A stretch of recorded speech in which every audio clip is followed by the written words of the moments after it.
Guys ये series का part 9 है। पार्ट 8 में आप लोगों ने देखा था हमारे बीच कॉल पे बातें हुई थी एंड लास्ट में इसने मुझसे कुछ कहा था जिस वजह से मुझे गुस्सा आ गया था और मैंने फोन काट दिया था।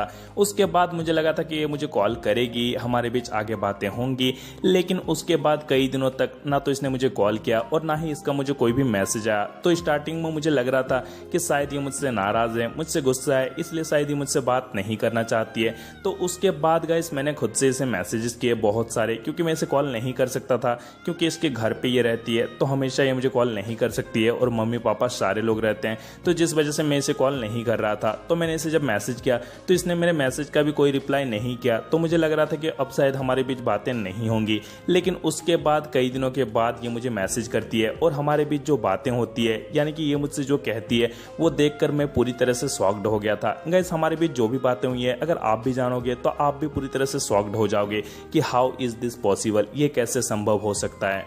तो चलिए गाइस वीडियो स्टार्ट करते हैं, आखिर जानते हैं हमारे बीच क्या बातें हुई है। मैं आपको बता दूं अभी जो चैटिंग मैं आपको दिखाने वाला हूं उस चैटिंग के ऊपर आपको कोई भी डीपी नहीं दिखेगा। तो अब आप में से बहुत सारे लोगों का ये कमेंट आने वाला है कि यार भाई डीपी तो शो ही नहीं कर रहा है। तो मैं आपको बता दूं जब हमारे बीच बातें हुई थी तो उस वक्त मैंने रिकॉर्डिंग नहीं किया था, और मैं आपको ये भी बता दूं जब हमारे बीच बातें हो रही थी तो लास्ट में इसने मुझे ब्लॉक भी कर दिया था। तो उसके बाद मैंने रिकॉर्डिंग की थी, तो जिस वजह से इसका डीपी शो नहीं कर रहा है। तो गाइस चलिए आखिर जानते हैं हमारे बीच क्या बातें हुई है, आखिर इसने मुझे क्यों ब्लॉक किया, ऐसा क्या हुआ होगा जिस वजह से इसने मुझे ब्लॉक कर दिया। सारी चीजें जानेंगे आज के इस वीडियो में। वीडियो बहुत ही ज्यादा इंटरेस्टिंग होने वाली है, तो वीडियो में एंड तक बने रहिएगा। चलिए वीडियो शुरू करते हैं।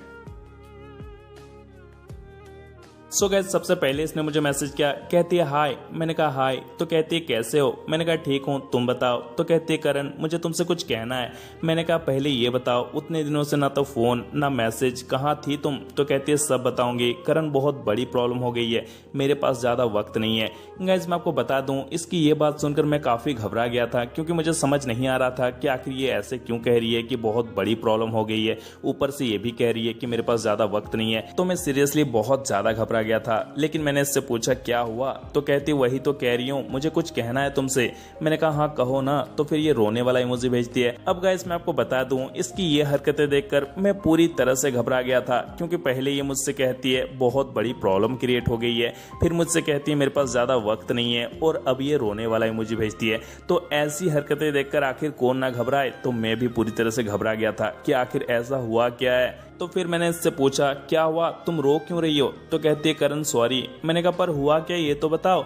तो कहती है एक्चुअली मैंने तुमसे एक बात छुपाया था। मैंने कहा कौन सी बात। तो कहती है करण मेरा एक बॉयफ्रेंड है। हैं बॉयफ्रेंड है जिसका नाम आयुष है। मैंने कहा अच्छा। तो कहती है मैंने कहा ये तो अच्छी बात है, पार्टी कब दे रही हो। बिना मन से कह रहा था बे, अब साला यहाँ सेटिंग बिगड़ी हुई है और पार्टी चाहिए बंदे को। तो कहती है क्या तुम्हें बुरा नहीं लग रहा है। मैंने कहा किस बात के लिए। एटीट्यूड भाई साहब एटीट्यूड, ना तेरे आने की खुशी ना तेरे जाने का गम, सिंगल थे और सिंगल ही रहेंगे हम। तो कहती यही कि मैंने तुम्हें धोखा दिया। मैंने कहा अरे पागल तुमने धोखा कहाँ दिया है। तो कहती है मैंने तुम्हें पहले नहीं बताया, ये तो धोखा ही हुआ ना। मैंने कहा अरे कोई नहीं, तुमने मुझे धोखा नहीं दिया है, दिल छोटा ना करो, तुम दोनों हैप्पी रहो बस।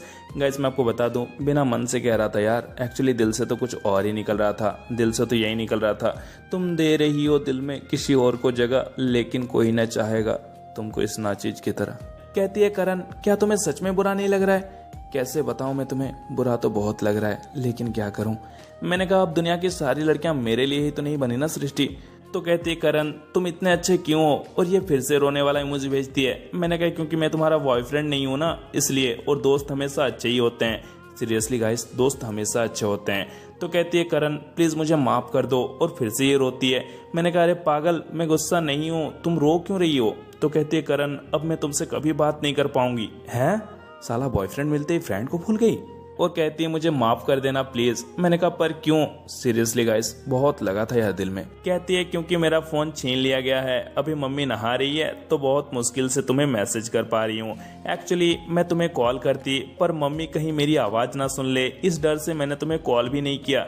मैंने कहा सृष्टि आखिर हुआ क्या है। कहती है मैं जब आयुष से बात कर रही थी तो मम्मी पापा मुझे बात करते हुए देख लिए, बाद में बहुत मारा उन लोगों ने मुझे, मेरा फोन भी छीन लिए, अब मुझे फोन छूने भी नहीं देते हैं, इसलिए मैं तुम्हें फोन या मैसेज नहीं कर पा रही थी। और ये रोने वाला इमोजी भेजती है। गाइस मैं आपको बता दूं इसकी ये बात सुनकर मुझे सीरियसली बहुत ज्यादा बुरा लगा था। आखिर अपने ही मम्मी पापा अपने ही बच्चे को क्यों समझना नहीं चाहते हैं, मुझे ये समझ नहीं आ रहा है कि आखिर क्यों समझना नहीं चाहते हैं। मारने से सारी प्रॉब्लम सॉर्ट आउट थोड़ी हो जाएंगे, प्रॉब्लम्स को बैठकर सही से सॉर्ट आउट करना पड़ेगा। और हाँ, इंसान अपनी गलतियों को करना तब तक बंद नहीं करता जब तक उसे अपनी गलतियों का एहसास खुद से ना हो जाए। जिस दिन इंसान को अपनी गलतियों का एहसास खुद से हो जाएगा ना, उस दिन के बाद इंसान गलतियां करना ही बंद कर देगा।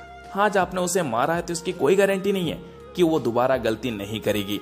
उसे जब भी मौका मिलेगा वो दोबारा गलती करेगी। अभी वो छुपकर मुझसे बात करी है ना, तो इसी तरह से वो अपने बॉयफ्रेंड से भी बात करेगी। जब भी उसे मौका मिलेगा वो बात करेगी। लेकिन हाँ, जिस दिन उसे इस बात का एहसास खुद हो जाएगा ना, उसके बाद वो खुद से बात करना बंद कर देगी। जिस दिन उसे एहसास होगा कि हाँ, मैं ये गलती कर रही हूँ, आपके मारने, पीटने या धमकाने से सारी चीजें ठीक नहीं हो जाएंगी, बल्कि आपको खुद से सारी चीजों को ठीक करना पड़ेगा। आपको अपने बच्चों को कभी भी मारना या पीटना नहीं चाहिए, बल्कि उन्हें समझना चाहिए कि आखिर उसकी खुशी किसमें है, वो किसमें खुश रहेगी। माँ बाप हमेशा अपने बच्चों की भलाई चाहते हैं, लेकिन कभी कभी भलाई के चक्कर में इतने नीचे गिर जाते हैं कि अपने बच्चों की खुशियों का गला खुद घोट देते हैं और उन्हें पता भी नहीं चलता। ऐसा नहीं करना चाहिए, गलत होता है। खैर छोड़िए, हम आगे बढ़ते हैं। कहती है, मुझे माफ कर देना करण, मैं अब तुमसे बात नहीं कर पाऊंगी करण, सॉरी। मैंने कहा, सृष्टि मैं तुम्हारे मम्मी पापा से बात करूं क्या? तो कहती है, नहीं करण, अगर तुम कुछ भी कहोगे तो वे लोग फिर मुझे मारेंगे। और ये फिर से रोती है। मैंने कहा, यार सृष्टि रो मत प्लीज। तो कहती है, सॉरी करण। मैंने कहा, अरे सॉरी मत कहो प्लीज। तो कहती है, करण मुझे भूल जाना। और ये फिर से रोती है।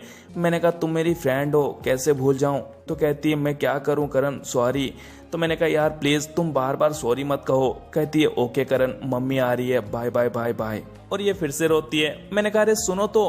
कहती है, मैं तुम्हें ब्लॉक कर रही हूँ प्लीज। और ये फिर से रोती है। मैंने कहा, पर सुनो तो। कहती है, बाय करण, मम्मी आ रही है, बाय। गाइस, उसके बाद इसने मुझे ब्लॉक कर दिया। आगे हमारे बीच कोई भी बातें नहीं हुई है। अगर आगे कभी भी हमारे बीच बातें होंगी तो मैं आप तक पहुंचाने की कोशिश जरूर करूंगा। गाइस, अगर आपको वीडियो पसंद आया तो वीडियो पे एक लाइक कर देना, नीचे कमेंट करके बताना आपको वीडियो कैसा लगा है। और गाइस, इस तरह की और वीडियोस देखने के लिए आप हमारे चैनल को सब्सक्राइब करके हमारे साथ जुड़े रहना। चलो फिर मिलते हैं, टाटा।